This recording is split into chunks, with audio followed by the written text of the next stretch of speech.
The Slavic department at the University of Chicago is the hub for research and teaching in Slavic languages and literatures, from our BA major and minor to the MA program's specialization in Russian and East European studies to our doctoral program, a PhD in Slavic studies.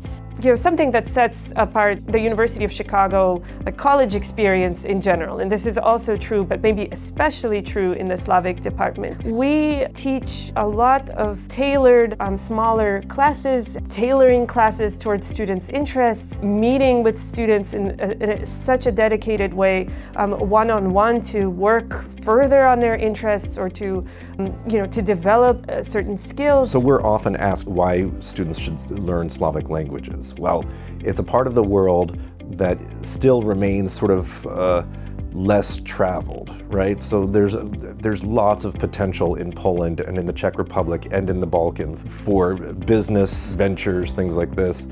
If you're interested in government work, then definitely Russian, Ukrainian are highly valued languages currently. Here we teach various levels of Bosnian, Croatian, Serbian, Czech, Polish, Russian, Ukrainian, and Bulgarian upon request. We push for 5 contact hours a week. This sort of sets us apart from a lot of other institutions. It seems like a lot, but we really achieve our objectives of high levels of proficiency by the end of each academic year. That way we can send students abroad with confidence that they won't get lost in the streets of Warsaw or Prague or anywhere else in any Russophone country.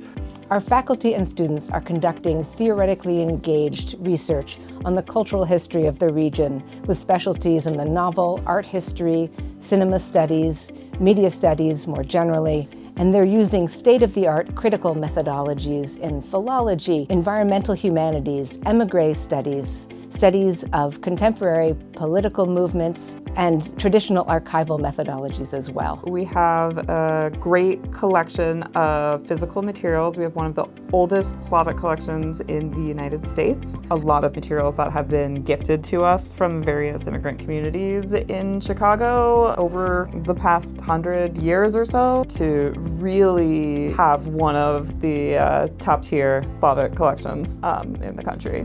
Our department has ongoing partnerships with members of the Slavic diasporas here in Chicagoland, with opportunities for our students to engage authentically with the languages of Eastern Europe and Central Europe and the region. So you not only learn the languages, but you can go and actually experience the cultural life of people who speak those languages actively and speak them in this diaspora communities that are just a train ride away from us.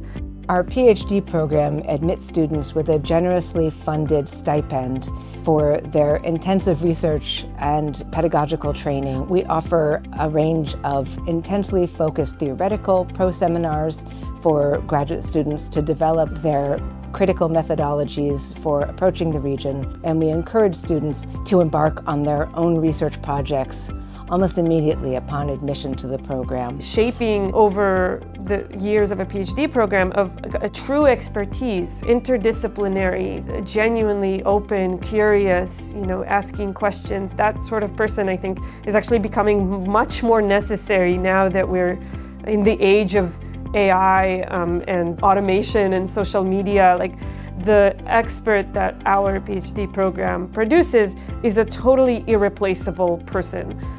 That's the plan, that's the hope, and that's been the reality with these incredible, not really students, but like colleagues that we've gotten to work with as they've come through the PhD program here.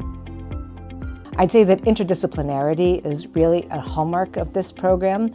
We have students interested in the methodologies of anthropology, of art history, of cinema studies, and we work closely with them to develop the kinds of relationships with faculty and other departments that are necessary to success in these interdisciplinary research projects. The students are incredibly engaged with the life of the mind, but also with contemporary politics and what's going on in the region and what's going on in our country. And they want to talk about all of that, and all of that connects for them, and certainly for us, with the material that we teach.